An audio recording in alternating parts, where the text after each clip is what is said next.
Saint-Élie-de-Caxton. Nous sommes sur la terre de Fred Pellerin. Nous sommes donc chez lui.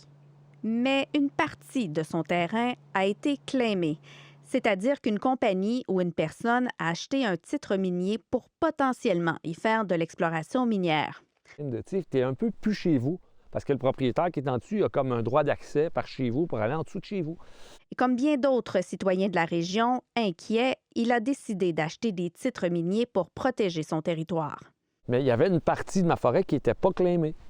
Fait que en voyant tout ça, tu sais, la loi des mines, c'était un peu tigidou paf paf, là. C'était un peu à la western, le premier qui est arrivé, c'était lui, puis le premier qui a acheté ce bout-là, c'était lui. Fait que c'était un peu en cow-boy que c'est géré.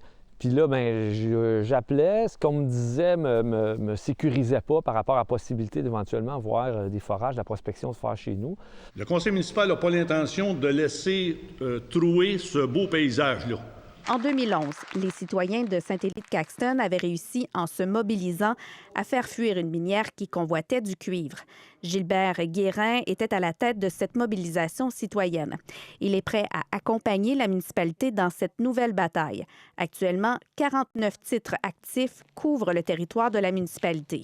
On va mettre à jour notre coffre d'outils parce que la loi a changé en 2013. En attendant que la loi soit dépoussiérée, ce qu'il recommande, c'est d'acheter des titres miniers. Puis là, je pense que c'est en train de s'organiser qu'il y en a d'autres qui vont se claimer.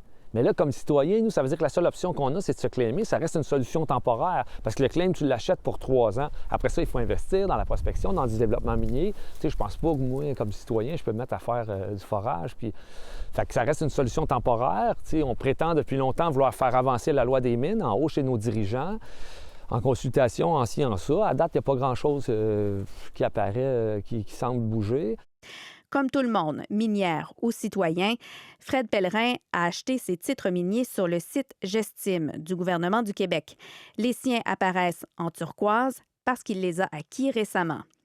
Là, moi, je me suis mis à me dire que ce serait beau qu'il y ait une vague de turquoise qui envahisse le territoire de tous ces claims-là qui n'auraient pas été achetés actuellement, puis que cette vague-là corresponde à des gestes citoyens, à du monde qui n'ont aucun intérêt dans le forage puis la prospection minière, mais qui le font pour protéger le territoire. Je pense que ça parlerait aussi dans le geste, ça.